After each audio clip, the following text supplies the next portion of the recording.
En un país donde el silencio es cómodo, él eligió el escándalo de la verdad. En un cine que esquivaba lo íntimo, él filmó el alma desnuda. Viajó de las salas independientes a las luces de Broadway, persiguiendo una sola obsesión: contar lo que nadie se atrevía. Con una cámara como espada y el dolor como tinta, escribió algunas de las historias más urgentes de nuestra memoria. Esta noche en los Storytellers llega el autor de su propia revolución.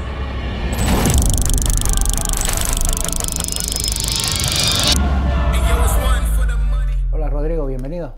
¿Cómo estás? Gracias, Tessa. Feliz de estar aquí. Muy honrado, de verdad. No, el placer es nuestro de poder tenerte en los Storytellers. Me llamaron a mi juego. Muy bien, ¿Rodrigo o Rigo? Empezamos. Mira, cuando me fui a Estados Unidos, pensé que iba a ser el único, tenía 17 años cuando fui a estudiar cine a Estados Unidos, pensé que iba a ser el único Rodrigo, y justo mi compañero de curso y roommate que me pusieron era un brasileño que se llamaba Rodrigo. Número uno, ya habían dos Rodrigos, y número dos, nadie podía decir Rodrigo en Estados Unidos, y mi papá se llama Rodrigo. Entonces, desde los 17 años en Estados Unidos la gente me decía Rigo. Y es algo con lo que luché siempre. Y aquí siempre decían Rodrigo Bellot. Y cuando hablaban de cine, a mi padre le decían: ahora dejaste la empresa y estás dedicándote al cine. Y cuando salí del closet le preguntaron a mi padre si él era gay.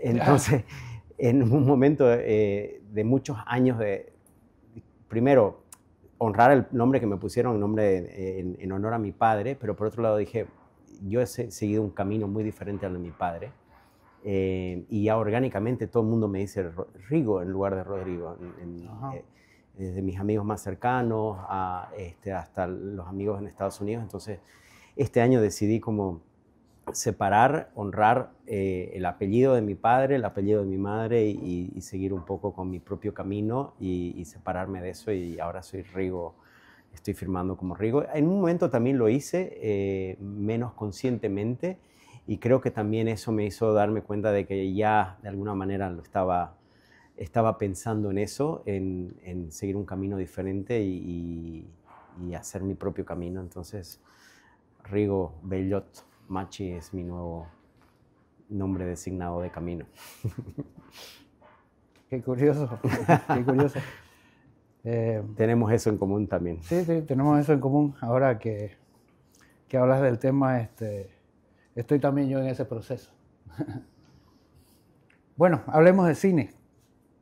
Claro que sí. A lo que hemos venido.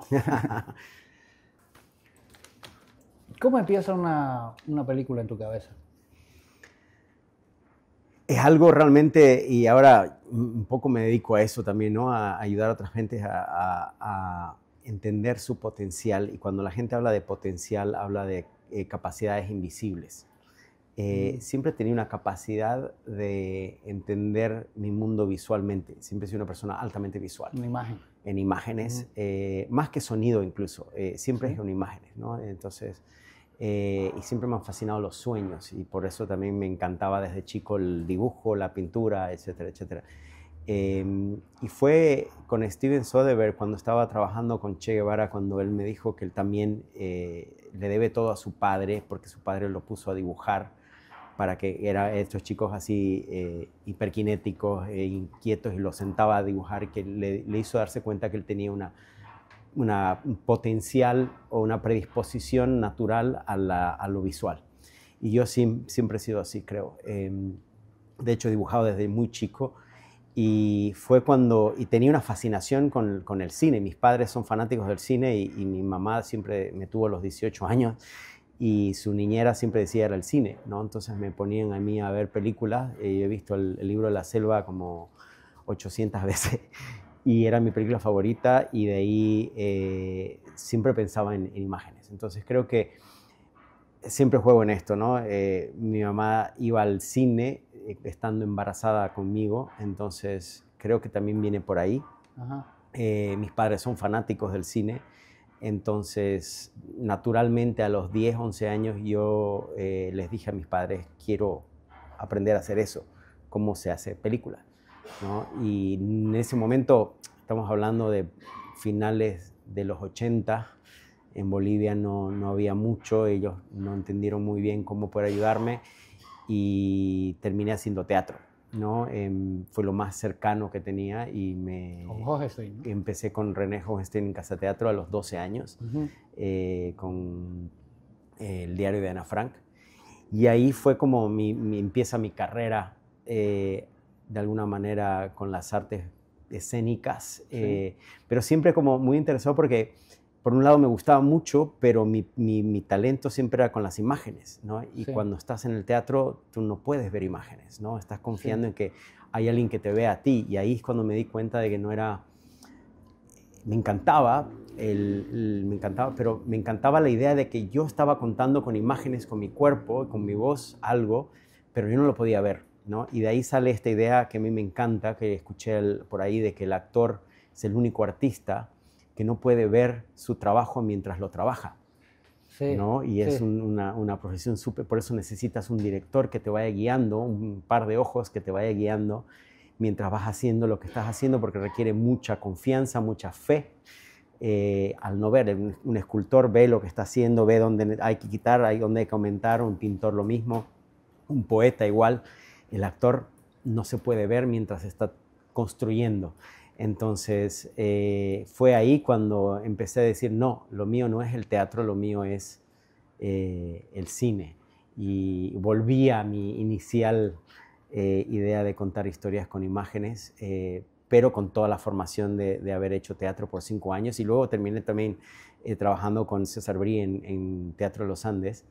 Y era cuando César... Qué experiencia, ¿no? El Teatro de los Andes, ¿no? Tenía 16 años y me invitaron a ser parte del elenco de Teatro de los Andes con una obra que se llamaba Graffiti. De hecho, yo ensayé Graffiti y nunca pude estar en la obra, porque en esa época me salió una beca para estudiar cine en Estados Unidos. Y me acuerdo de una fogatita en Yotala, me senté con César y le dije, mira, me salió esto, no quiero abandonar a mitad del camino, estamos a 3 semanas de estreno, ¿qué hago? ¿No? Y me dice, Rodrigo, Yotala siempre va a estar aquí abierto para vos, ¿no? Te vas a arrepentir si no tomas esta oportunidad, pruébalo, y si no funciona, aquí tendrás una casa siempre. Y me dejó irme a pocas semanas del estreno y me fui a Estados Unidos y el resto fue un poco historia, ¿no? Ya han pasado 25, 26 años desde que empiezo a hacer cine oficialmente y cortometrajes de alguna manera. Sí. Y he hecho una carrera ya larga de cines, 16 películas. Y sigo intentando reinventarme cada año. Y este año empiezo a reinventarme también muy fuertemente después de haber pasado muchos años sin hacer cine. ¿Nos puedes contar un poco de las películas desde un principio? Los cortometrajes, la evolución de todo eso. Claro, y justamente hablando de esto, ¿no? de lo visual, el primer ejercicio con el que me encuentro en la universidad es un autorretrato. Sí. Te dan una Bolex y te dicen, cuéntame una historia sin actores. El único actor que puedes usar eres tú mismo. Y cuenta tu historia, un retrato tuyo audiovisual, utilizando la cámara y utilizándote a ti como actor. Entonces, y con la Bolex en esa época, es una cámara de los años 60, a cuerda, ¿no? Le das cuerda y aprietas el botón y entonces hay una tranquita ahí que ruede la película, es a 16 milímetros. Entonces yo me acuerdo, ponías y tenías que correr al frente y volver a apagar la cámara. Y era un ejercicio súper lindo.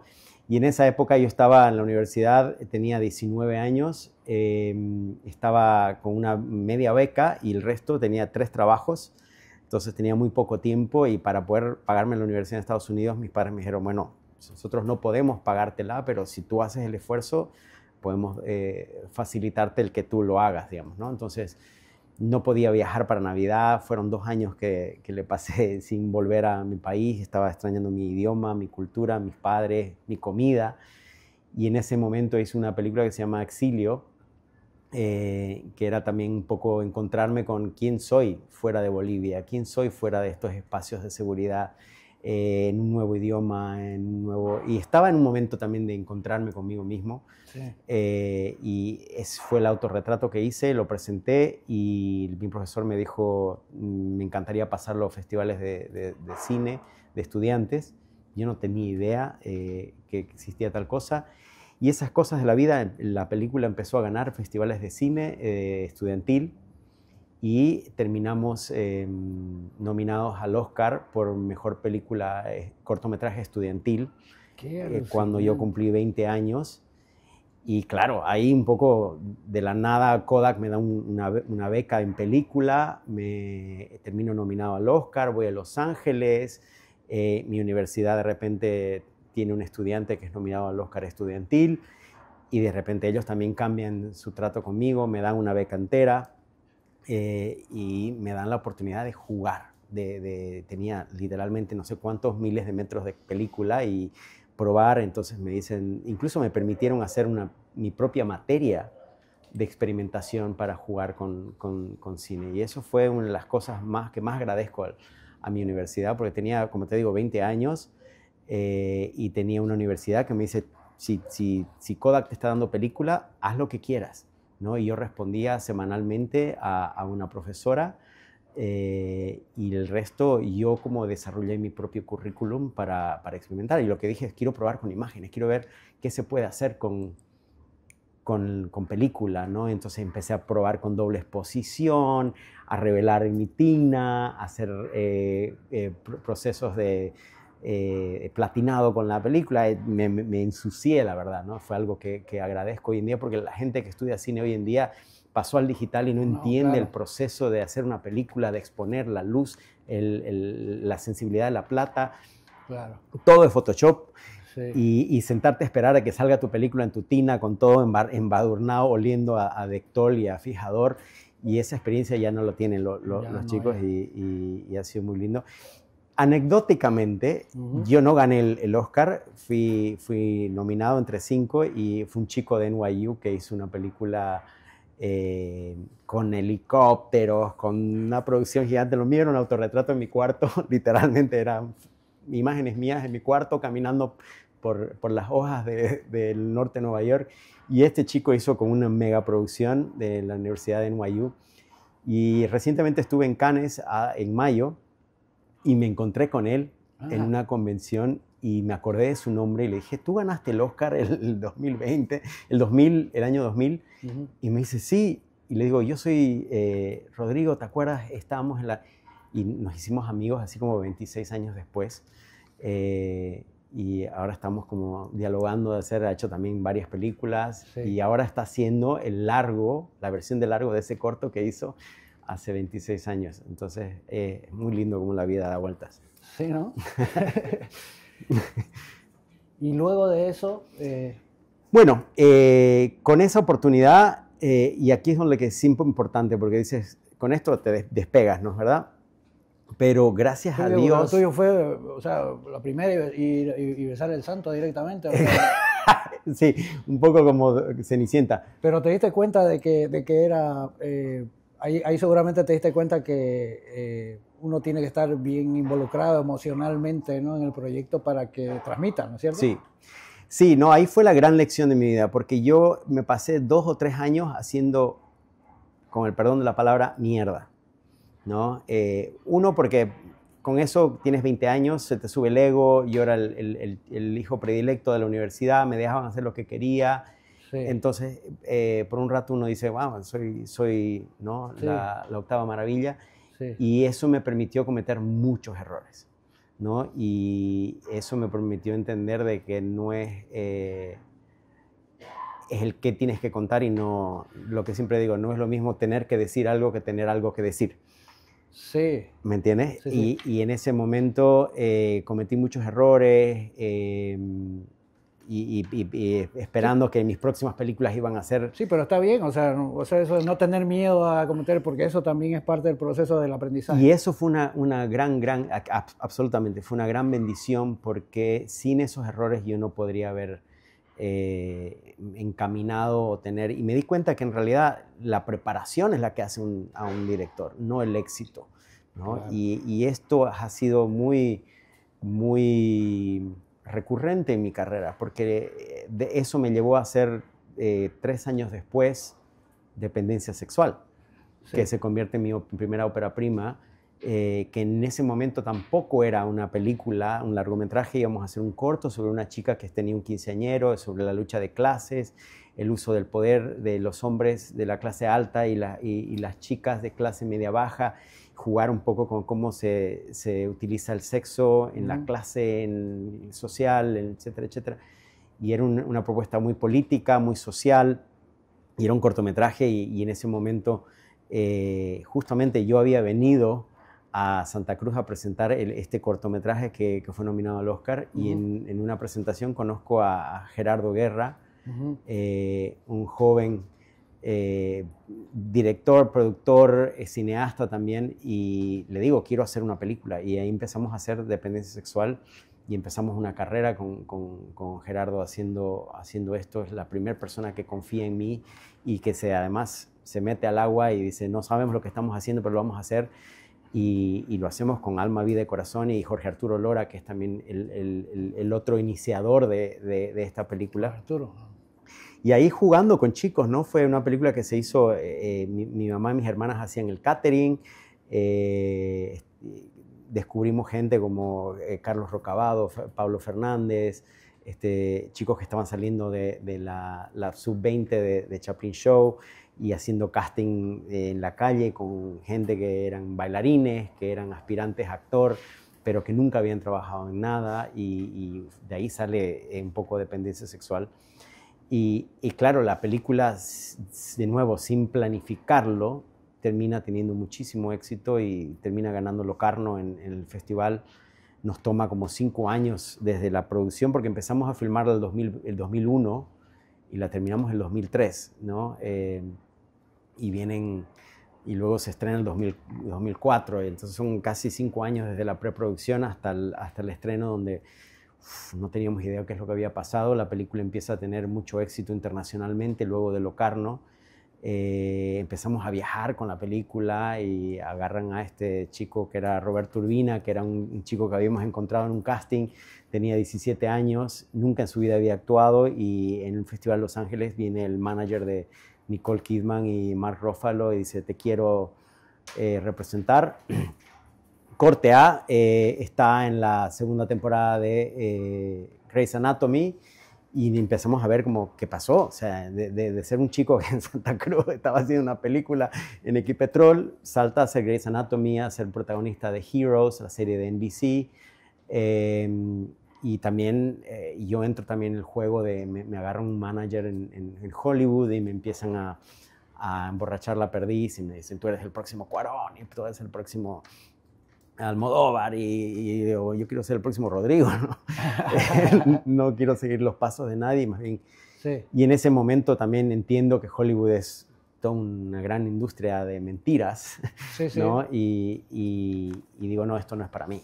Y de hecho, luego de vivir casi un año en Los Ángeles, decido volver y digo, ¿qué voy a hacer con mi tiempo? ¿Qué voy a hacer con esta experiencia y con esta plataforma que tengo? Y me encuentro a Roberto Lanza, que me dice, queremos abrir la primera escuela de audiovisual en Bolivia, en Cochabamba.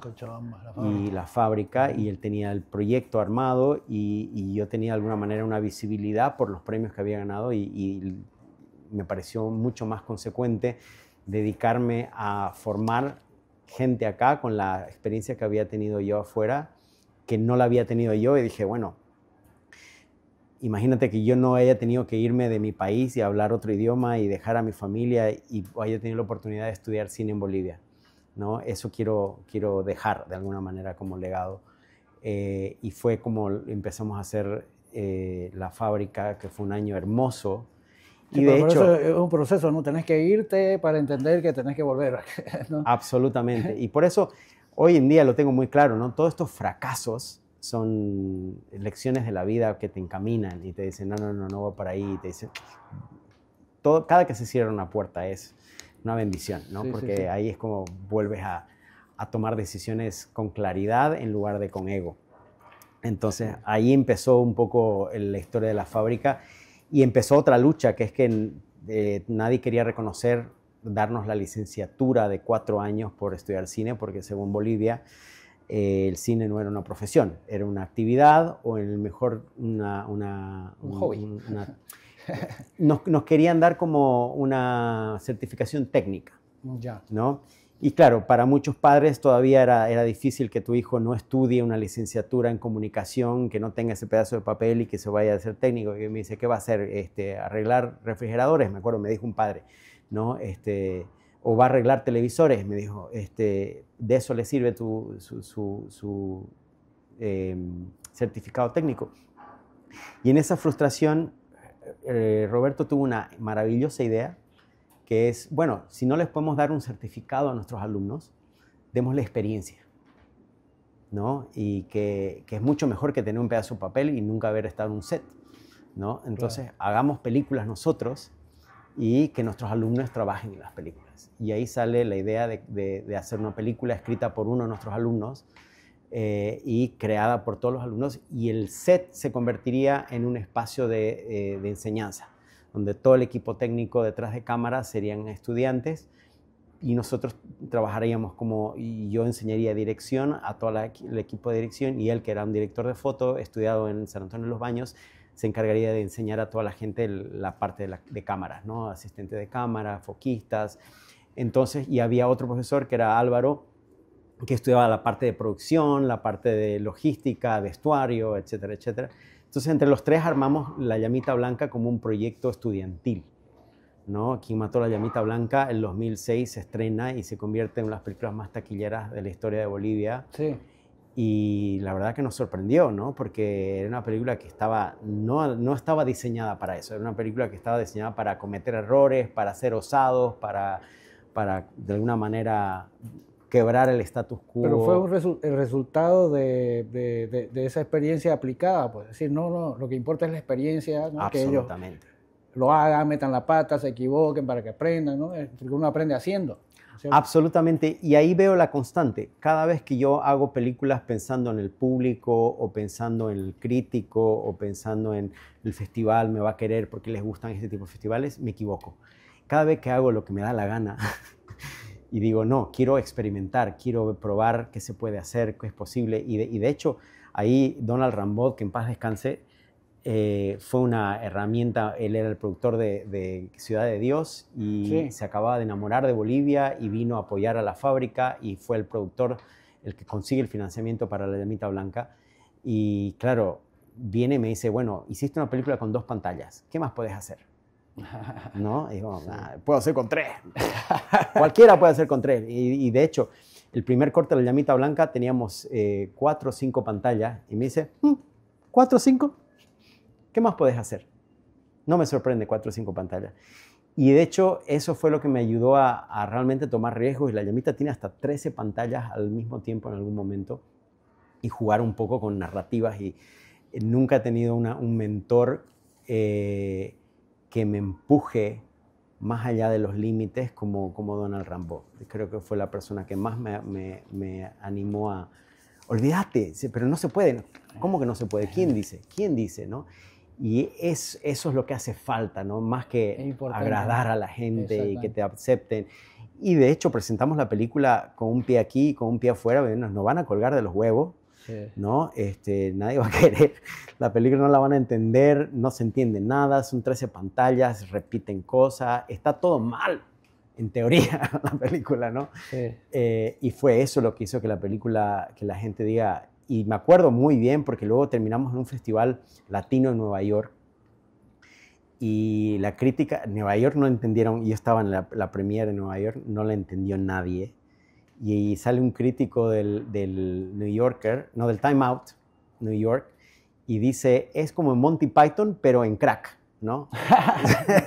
Y creo que es la mejor crítica que he recibido en mi vida. Este tipo está loco, ¿no? O sea, ¿de cuál fumó? Porque realmente... se pasó todas las reglas del cine por encima.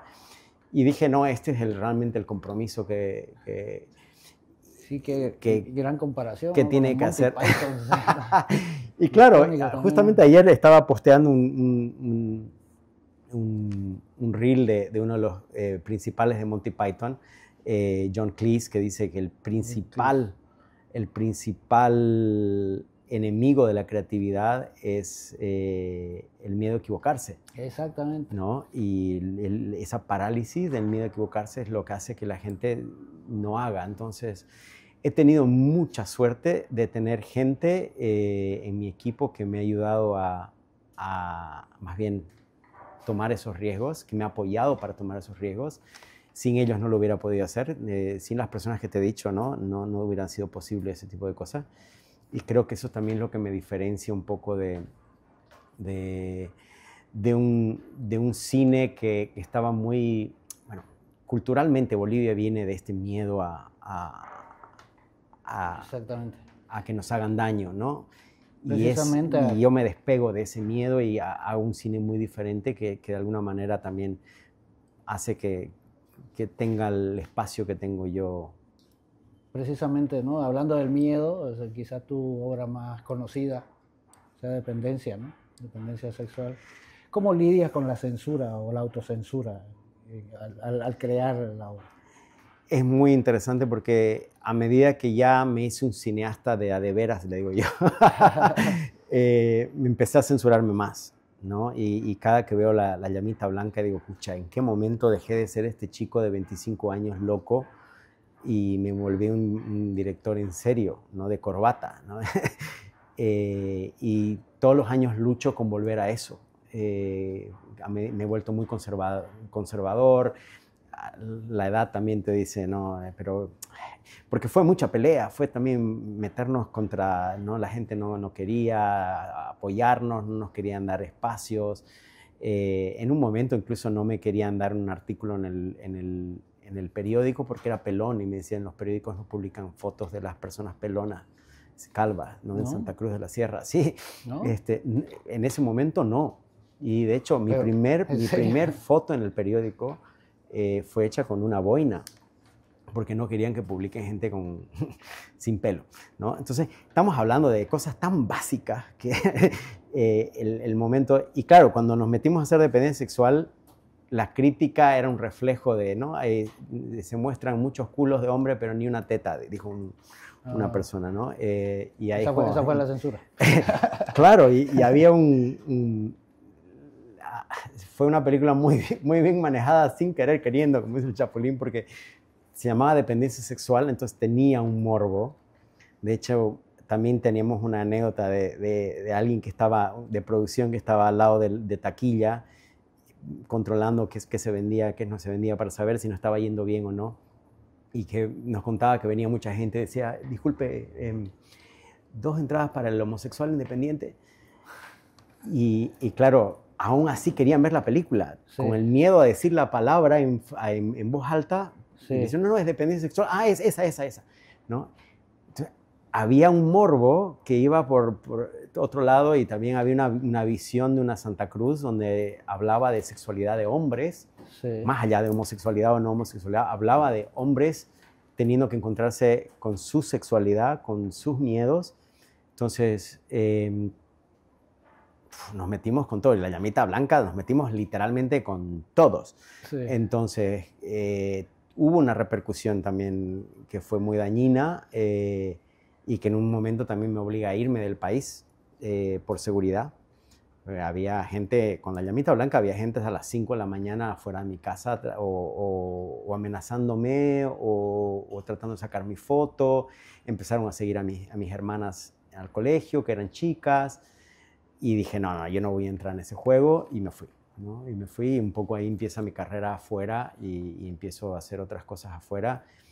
Pero también retroactivamente veo que también me permitió entender, y de hecho me paso casi 15 años hasta volver a hacer una película, 2014, claro, vuelvo a hacer Unicornio acá, que también era otra jocha, porque es una película de menonita gay en Santa Cruz de la Sierra. Yo sé que mucha de la calvicie de mi amigo Gerardo Guerra es culpa mía. Pero igual, ¿no? Ahí con Unicornios, otra película que decía, vamos a meternos a camisa de 11 varas y vamos a hurgar en el Puchichi. Pero todo esto te convierte en un solitario o te sientes como que vienes de una generación de... Para nada, ¿no? Porque en ese proceso también me encuentro con otro Hoichi que es Pato Romay, ¿no? Y otro incendiario que me dice, un poco como toma el lugar de Donald Rambo y me dice, anímate, a que no te animás, a que no te animás. Siempre voy a estar agradecido porque en esos espacios, ¿no? Los Patos Romay, los Gerardo Guerra, los Roberto Lanza de mi vida han hecho que hagamos lo que hagamos, porque no lo puede hacer solo. Y es una cosa que la gente se olvida, ¿no? El cine no es un trabajo de un director o de un visionario. ¿Y qué no firmarías nunca aunque te financien? Nunca digas nunca, dice, ¿no? Bueno, es una buena pregunta que te hace pensar sobre, justamente hablando de todo esto que fue el cine que mis compañeros me han permitido hacer. Uh-huh. En un momento también de ser más comercial, de hacer más, tener que pelear menos para hacer cine.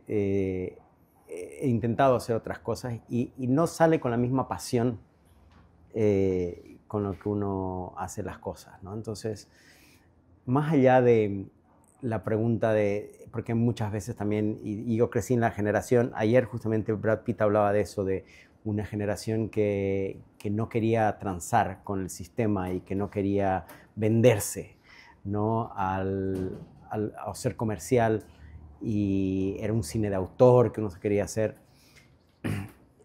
Esas son todas excusas o etiquetas para realmente, creo que, y mi cine es el mejor testigo de eso, solamente hacer las cosas que te interesan a ti, ¿no? Incluso las cosas que están fuera de tu radar. Y La Llamita Blanca para mí es una película que yo la hice más que nada por los alumnos, ¿no? Y cuando yo me opuse 2 veces a dirigirla, ¿no? Y fue Roberto y Donald que me insistieron, porque dije, yo no puedo contar esta historia, ¿no? ¿Qué sé yo, un chico de Santa Cruz, gay, que estudia en Nueva York, sobre una pareja de una chulita y una pareja de personas del Alto, ¿cómo puedo contar esa historia? Y fue Donald Rambo el que me dijo, pero Domitila eres vos, Rodrigo. Y cuando entendí eso, dije, entonces en realidad los personajes son vehículos para contar cosas que a mí me interesan, ¿no? Esta lucha por mimetizarse de Domitila y que ella se permite, por ser parte de su marido y tener una familia, se permite engañarse a sí misma de alguna manera y meterse en algo que ya no le gustaba, que era el crimen.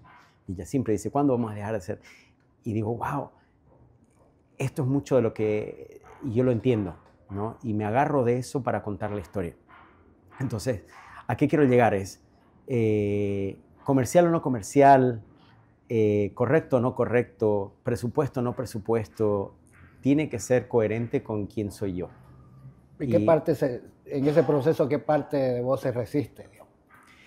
Es que ahí es donde uno se equivoca, ¿no? Y se confunde porque dices, si tiene mucho presupuesto debe ser del estudio, y esto no tiene alma, y esto es para vender, y si es comercial no es de autor, y ahí en realidad son pretextos del ego, sí, ¿no? Acabo de ver una película que es quizás una de mis películas favoritas, que se llama Pecadores, de Ryan Coogler, que es una de las películas más coherentes, más inteligentes, más propositivas, más socialmente propositivas que he visto en mucho tiempo, pero al mismo tiempo es una de las películas más taquilleras de este año, ¿no? Y es una película de vampiros.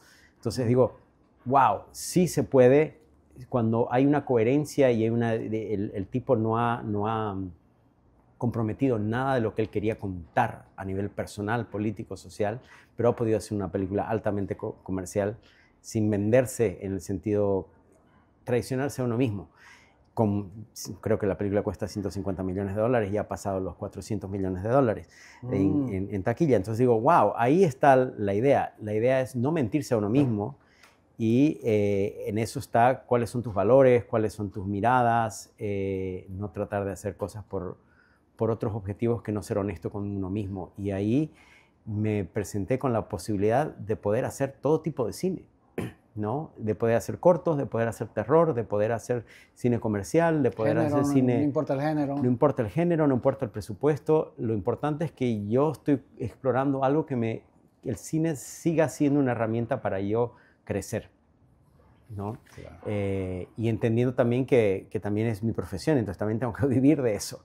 Ya pasaron los momentos y de hecho ahora he pasado varios años sin dirigir y he rechazado muchas ofertas porque justamente no me permitían crecer como ser humano, ni tampoco me daban algo que ya eran lecciones que ya había aprendido, entonces no me interesaba, ¿me entiendes? Sí, pero entonces siempre es importante involucrar algo de uno en lo que, ¿no? en lo que uno Ser está honesto filmando. con uno mismo y decir, si voy a contar esto, tengo que contarlo de un lugar personal, Sí. ¿no? Porque si no estoy mintiéndome. ¿Te falta algo todavía? Hay más material en el cajón para sacar. Bueno, y es que ahí descubrí el secreto de Scorsese y de Spielberg, y es que es inagotable. Cuando haces las cosas que te apasionan y que te hacen crecer y son retos que te hacen crecer, nunca vas a terminar de crecer, ¿no? Cuando estás trabajando por dinero, cuando estás trabajando por formato, ahí llegas a un techo facilito y bien bajito y ahí empieza tu muerte espiritual. ¿Pero hay alguna cosa de lo personal que no has encontrado cómo filmar todavía? ¿O? Es que no se trata de encontrarlo, sino de justamente siempre buscarlo, Siempre ¿no? Porque si lo encuentras en una película no era verdad, ¿no? No es la meta, es el camino, ¿no? Entonces, la idea es siempre presentarme retos que me hagan ser mejor director, ser mejor persona y buscar más. Y en eso estoy ahora, ¿no? Me tomó mucho tiempo y han sido 5 o 6 años que dejé de dirigir, dejé de hacer todo esto para encontrar realmente este camino de decir, bueno, solamente quiero hacer cine que me haga crecer. Y si no estoy creciendo, no lo... Y eso incluye comerciales. Justamente estoy acá en Bolivia para hacer un comercial, pero era un reto realmente que nunca había hecho, ¿no? Algo muy, muy, muy grande que requería un músculo que nunca había trabajado como director. Y dije, bueno, ahí está el reto, entonces lo hago, ¿no? Aunque sea un comercial. Pero para mí me permitía un reto. Y en eso también, o sea, como te decía, Gerardo y Pato han sido muy interesantes porque cuando yo estaba trabado, hice una película que se llamaba Buey Rojo Sangre. Cuando no sabía qué hacer, fueron ellos los que me dijeron, haz lo que te da miedo, ¿no? Y Buey Rojo Sangre era una película que no tenía ninguna herramienta para contar esa historia, no tenía ni una experiencia para contar esa historia, y fueron ellos los que me dijeron, de alguna manera, haz lo que te da miedo. Y cuando empecé a trabajar desde ese lado, me di cuenta que crecía. Es parte de la evolución del ser humano, ¿no? Enfrentarse de cara con el miedo, ¿no? Totalmente. Es la idea por la que uno trabaja. Y en todo sentido, ¿no? Esto lo puedes pasar no solamente al cine, lo puedes trabajar a cualquier trabajo, ¿no? Cualquier trabajo donde te encuentras con tus limitaciones, con tus miedos, con tus creencias limitantes, ahí es donde va a haber un quiebre, y en ese quiebre va a haber un avance, y en ese avance va a haber un crecimiento. ¿Pero has necesitado un tiempo para asimilar eso? O sea, Claro que sí. no fue, o sea, ¿sabías que era un tiempo o habías dicho ya nunca más cine? Sí, lo dije. De hecho, el 2020 yo colgué la toalla y dije voy a dedicarme a otra cosa, y de hecho me dedico a otra cosa, y este año estoy volviendo de alguna manera a hacer cine, porque lo interesante de todo esto, vos que sos una persona espiritual lo vas a entender mejor que nadie, es cuando la gente habla de tu propósito no es un propósito que está afuera, tu propósito está dentro. Que tiene que ver con romper un miedo a algo que estás predestinado a hacer, y tu propósito está donde está tu miedo. Todo lo que no te atreves a hacer y todo lo que no te gusta hacer, es lo que has venido a este mundo de alguna manera a destrabar, a trascender. Entonces, de alguna manera, me tomó ese tiempo para entender esto, ¿no? Y necesité ese tiempo para decir, bueno, no. Y ahí es donde el cine se convierte como la chica más linda del colegio que no te da bola. ¿Y cuántas veces te ha pasado eso del nunca más al cine? ¿Cuántas veces? Bueno, cada que hago una película termino, y eso es otra cosa también, terminaba muy estresado, ¿no? Con La Llamita Blanca estuve hospitalizado 2 veces después del rodaje, ¿no? Y durante el rodaje. Y claro, también entendí mal, creo que es algo que me ha tomado todo este tiempo de entender mal, que no... Una cosa que aprendí de Steven Soderbergh justamente, ¿no? Cuando tú pones la película, aprietas un botón que dice play. Entonces, si no estás jugando, lo estás haciendo mal, ¿no? Si no te estás divirtiendo en el proceso, algo está mal. Entonces, me ha tomado mucho tiempo entender de que el cine no debería sufrirse, ¿no? Desde su concepción hasta su proceso de grabación, sino disfrutarse. Y cuando se está sufriendo porque hay falta de dinero y en Bolivia tenemos todas las vicisitudes en contra nuestra, pero en lugar de convertirlas en una ventaja, la convertimos en un sufrimiento. Y eso es el ego, de nuevo.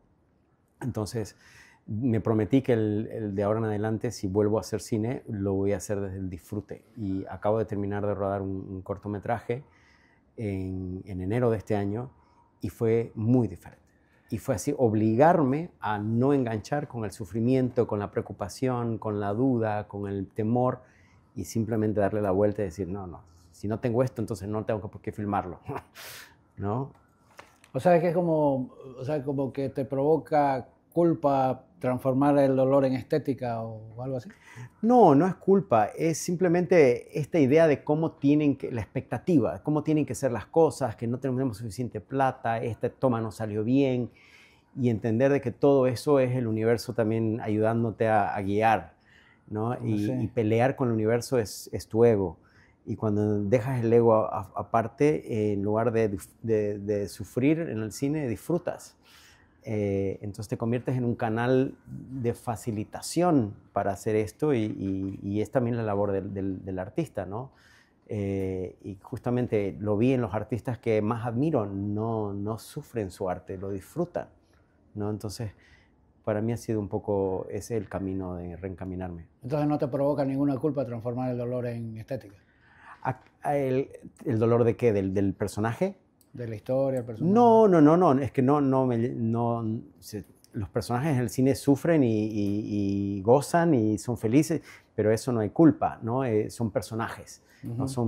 La gente va al cine a sentir, ¿no? Y sobre todo, y lo hemos visto con la pandemia, la gente va a sentir y entender las emociones que sienten en su vida diaria. Entonces, por eso es que cuando más terror había en la pandemia, más terror se ha consumido. Entonces, no se trata de mostrar cosas tristes o cosas bonitas. Sí, ahora tengo curiosidad por cómo manejas los silencios en tu narrativa, por ejemplo, en la narrativa de tus películas. Es interesante también porque el otro día estaba hablando con un amigo que vio mi último corto y me dice, es increíble, cuando yo vi Dependencia Sexual, él me conoce desde Dependencia Sexual, tu cine siempre ha sido como muy revolucionario, muy adolescente en el sentido de, te voy a mostrar lo difícil que es la vida, qué jodido que es ser gay, qué difícil, injusticia, todo ese tipo de cosas que tiene el cine social o político. Y de repente me dice, por primera vez te encuentro haciendo cine desde la paz, ¿no? Y creo que es un cine que entra mucho más amigablemente a la gente. No me arrepiento del cine que he hecho. El cine es un reflejo de quién eres. Es lo que tenías que hacer en ese momento. Es lo que tenía que hacer en ese momento y soy muy agradecido por lo que ha sucedido. Pero ahora estoy en otro momento, ¿no? Donde no tengo nada que probar, nada con quien pelear y estoy muy agradecido de todos los procesos. Estoy haciendo un cine... curiosamente estoy haciendo más terror y acción que nunca, pero desde La Paz. Desde La Paz. Sí. No desde la ciudad de La Paz, ¿no? Desde tu paz. Desde la paz interior, paz totalmente, interior. Sí. Ahí viene, o sea, en todo este proceso, ¿no? Es una evolución que has tenido, ¿no? Entonces, ¿eso te está acercando a ti o te está alejando de ti? Me está acercando a mí, ¿no? Y justamente el ego está diseñado para alejarte de tu esencia, ¿no? Para protegerte. Y justamente cuando... Es complicado porque el ego está muy involucrado en el mundo del espectáculo, ¿no? Totalmente. Y cuando entiendes que el ego es un mecanismo de defensa, ahí es donde de un potencial peligro que genera tu cerebro, en realidad es lo que te aleja de ahí, porque ese potencial a veces no llega, ¿no? Como decía Mark Twain, de las peores cosas que me han sucedido en la vida, ninguna ha sucedido todavía, ¿no? Entonces, estás jugando un poco con un potencial que está diseñado tu cerebro para protegerte desde ese lado, pero no es real. Entonces, te distrae de tu esencia. Y tu esencia es otra cosa. Entonces, mi trabajo ahora es primeramente mi bienestar, mi centro espiritual, y todo lo que hago tiene que estar coherente con ese centro, ¿no? Si me distrae y entro en la duda, en el miedo, en el qué dirán, en el querer satisfacer a otros también, no es para mí. Con todo el respeto, ¿no? Sí. Pero simplemente escojo no hacerlo. Y ese trabajo me ha permitido también cuidarme, quererme, protegerme y no enfermarme cuando hago una película y no luchar contra la expectativa mía propia, autodesignada, y realmente disfrutar el proceso y disfrutar de mis amigos y disfrutar de todo lo que hago y el privilegio que tengo de poder hacer cine. Hace 26 años que hago cine, vivo del cine y me ha llevado partes increíbles del mundo, me ha permitido conocer gente increíble. Entonces, resulta difícil entender que uno lo único que le queda es agradecer, nada más, ¿no? Absolutamente, absolutamente. Solo tengo gratitud ahora. Bueno, y para todos los cineastas que todavía lidian con eso, ¿no? Con el miedo y con...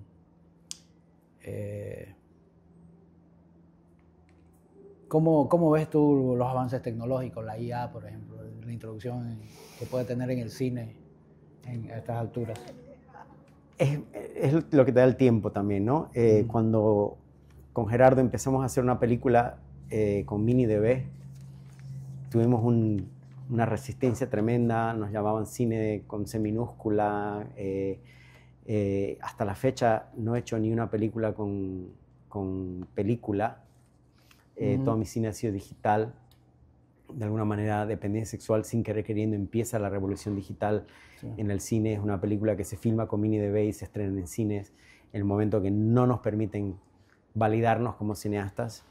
Y pensaban que iba a destruir el cine y que no era cine. Y no conozco, y luego he hecho películas con Steven Soderbergh con La Primera Red, y todo el mundo le dijo, esto no es cámara de verdad, y hizo Che con La Primera Red, claro. La historia. Porque tenía que ser cine celuloide, tenía que ser. Totalmente, si era cine, totalmente. Y ahora está pasando lo mismo, que es muy chistoso, que pasó con la fotografía, cuando salió la fotografía, que era la muerte de la pintura en la historia del arte, y el IA ahora está con lo mismo, ¿qué va a hacer? ¿No va a ser la muerte del cineasta? No es verdad, porque estoy justamente trabajando con montones de cineastas que trabajan con IA, y es una herramienta.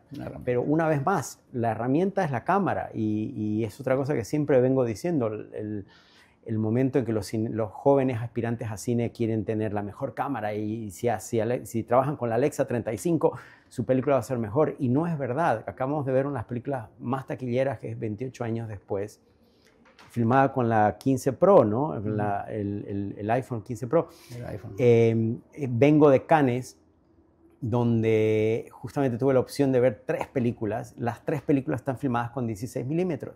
Ni siquiera Super 16, 16 milímetros. Entonces, mientras todo el mundo está tratando de ir a la tecnología, los autores están volviendo a la esencia. Todas las películas en 4:3, en 16 milímetros, tratando de recuperar. ¿Por qué? ¿Y qué es lo que va a pasar? Y esto también lo auspicio. En un momento donde el IA es reconocible ya, la estética del IA, la gente está volviendo al grano. Todo el mundo está poniendo grano digital a sus películas digitales para poder ser validados como cineasta, y es un péndulo. Sí. Es un péndulo. Y esto es una distracción, porque mientras más te distraes en el formato, en la cámara, en el juguete, en la tecnología, menos chances tienes de encontrarte a ti mismo y saber qué es lo que tienes que decir. no estás volviendo a ser, no sabes qué es lo que quieres decir, porque no sabes quién eres. Entonces es muy fácil justificarse detrás de estos formatos y esta tecnología. Para mí, el proceso y lo que hace que estos directores sean los maestros que he podido ver, he visto la nueva película de Lynn Ramsey, que también ha tenido un momento que Hollywood la agarra y dice, bueno, vamos a hacer películas taquilleras, abandona una película, la pone en blacklisted y vuelve a hacer el cine que hacía cuando tenía 20 años, en 16 milímetros, completamente experimental, pero esta vez con Robert Pattinson y con Jennifer Lawrence, y dices, wow, vuelve a hacer lo que ya tenía que hacer, que es su esencia, ¿no? Y nos olvidamos de lo más importante que es el cine, que esto lo decía Robert Bresson, que era, sé el primero en contar lo que cuentas como tú lo cuentas. Y esa es la esencia de un storyteller, ¿no? Y no importa cómo, ni con qué, sino en simplemente contarlo de una manera diferente. Otra vez vuelvo a decir, hay que agradecer entonces que hay una nueva herramienta para seguir haciendo lo que uno puede imaginar. Absolutamente, y mientras sigamos viendo el IA como una amenaza, es una barrera clarísima de cómo no vas a seguir creciendo. Y esas son las primeras personas que van a morir en este proceso, ¿no? Y mucha gente que se resistió a tomar el digital en su momento dejó de hacer cine. Bueno, ha sido un placer y una charla súper interesante, querido. Espero volverte a tener por aquí en alguna oportunidad. Es tu casa, cuando quieras.